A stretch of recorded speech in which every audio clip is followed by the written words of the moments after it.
क्या आप भी परेशान हैं अपने बच्चे की हिंदी की रीडिंग को लेकर? बच्चे थर्ड फोर्थ में पहुंच जाते हैं बट बच्चों को अच्छे से हिंदी पढ़ना नहीं आता, तो क्या किया जाए? आज मैं आपको यही बताने जा रही हूँ कि कौन कौन से तरीके अपनाएं, किस तरह हम बच्चों की रीडिंग को इम्प्रूव कर सकते हैं। Hello guys, welcome back to our YouTube channel. आज मैं आपको जा रही हूँ ये शेयर करने कि किस तरह बच्चों की हिंदी को हम इम्प्रूव कर सकते हैं, किस तरह हम उन्हें पढ़ना सिखा सकते हैं, कौन कौन सी बुक्स होती है बच्चों की जो उन्हें स्टार्टिंग में पढ़ाई जाए, जिससे कि बच्चों की रीडिंग बहुत अच्छी बन जाए जब वो सेकंड और थर्ड क्लास में पहुँचे। सबसे पहले बात करेंगे अक्षर तरंग की। ये बुक्स हर एक मार्केट में आपको बहुत आसानी से मिल जाती है, जिसमें बच्चों को सबसे पहले अक्षरों का ज्ञान करवाया जाता है जब वो नर्सरी और एलकेजी में होते हैं।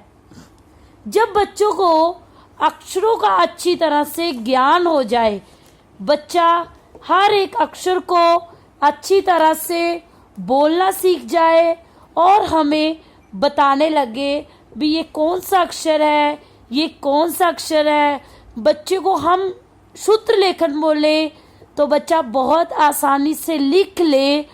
फिर हमें बच्चों को शब्दों का ज्ञान करवाना चाहिए, क्योंकि बच्चों को अक्षरों की पहचान हो गई है तो हमने उन्हें शब्द जोड़कर लिखना कैसे सिखाना है।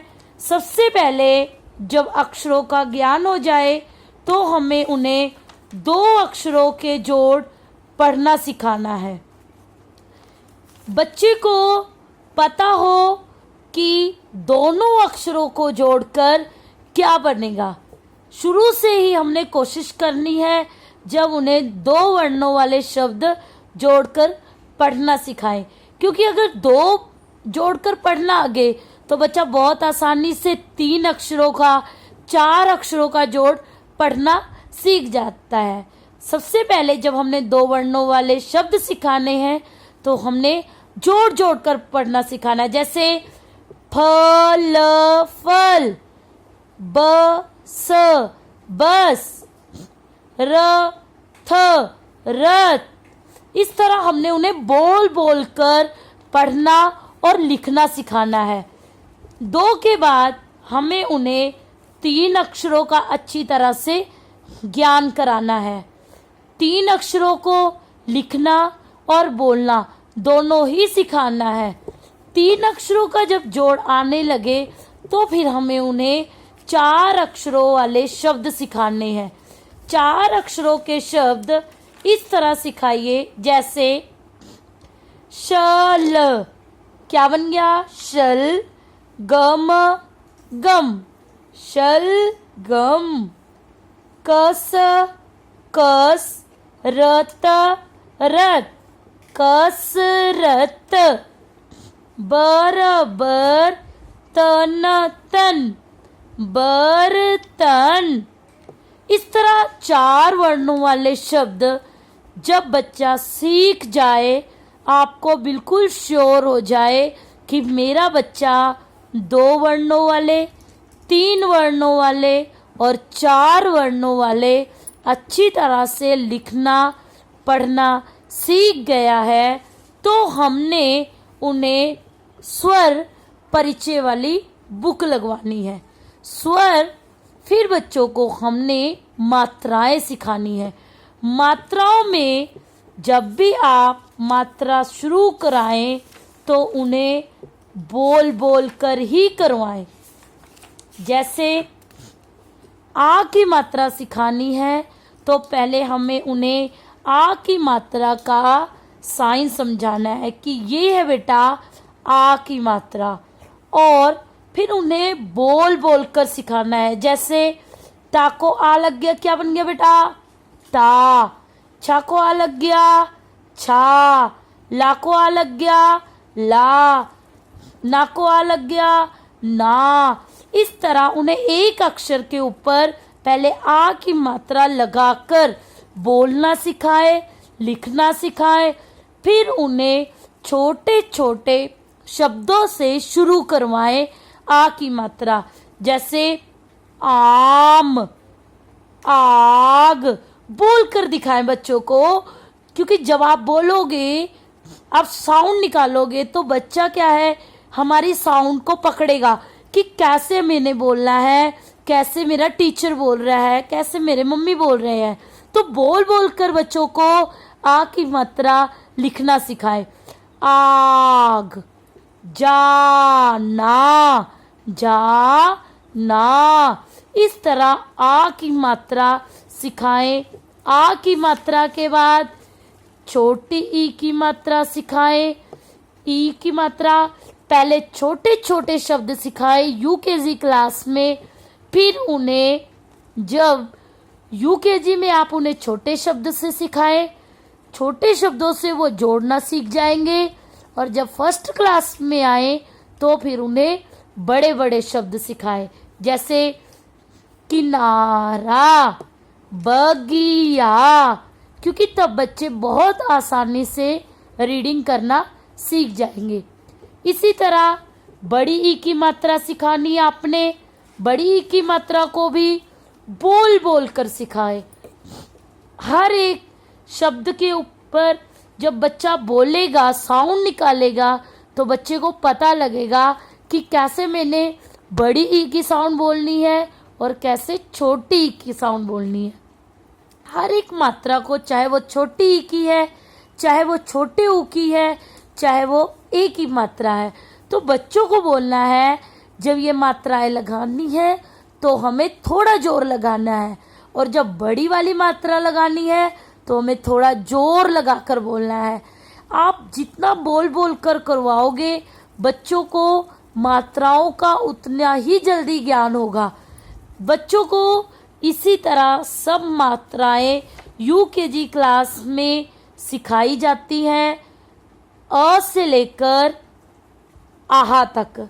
बच्चों को छोटे छोटे शब्द यूकेजी क्लास में सिखाए जाते हैं, क्योंकि छोटे शब्दों से बच्चा पढ़ना सीख जाता है।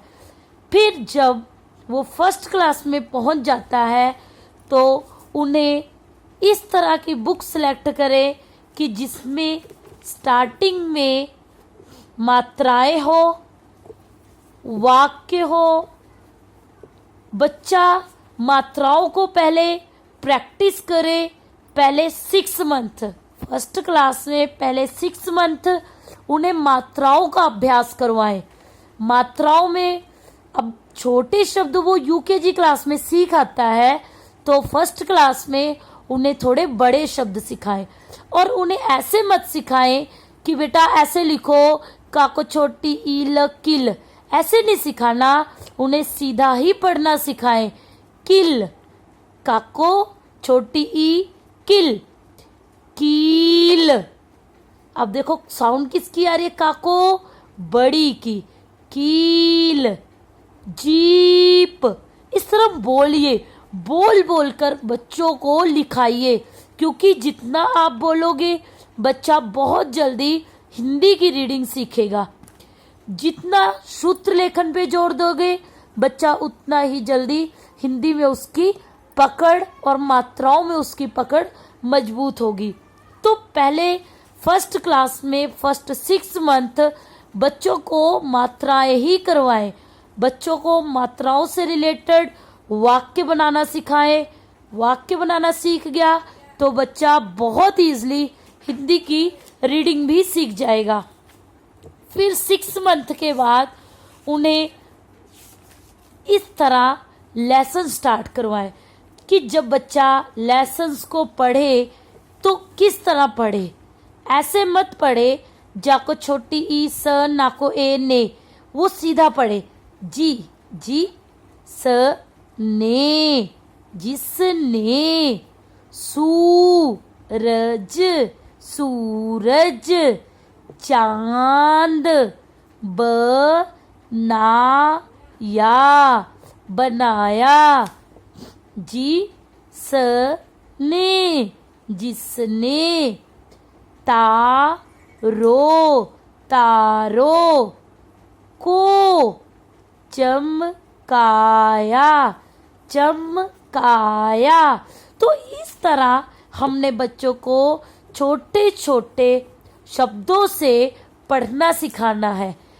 उन्हें ये मत करो कि बड़ी बड़ी बुक दे दी, मात्राएं सीख गया तो उन्हें सेकंड क्लास की या थर्ड क्लास की बड़ी बुक दे दी कि बेटा ये पढ़ो।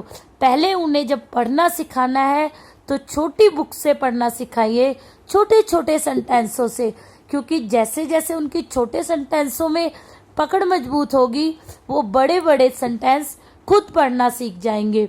और बच्चों को जब मात्राएं आने लगे तो आप उन्हें 12 खड़ी जरूर सिखाएं, 12 खड़ी का अभ्यास जरूर करवाएं। 12 खड़ी जब बच्चा पढ़ने लगेगा तो बच्चे की मात्राओं में पकड़ भी बहुत मजबूत होगी और बच्चा बहुत आसानी से बुक रीडिंग सीख जाएगा। तो ये थी कुछ ट्रिक्स हिंदी की बुक रीडिंग इम्प्रूव करवाने की। आप जरूर इन ट्रिक्स को अपनाना बच्चों की रीडिंग को इम्प्रूव करने के लिए। डेफिनेटली आपका बच्चा हिंदी में बहुत अच्छी पढ़ने लगेगा।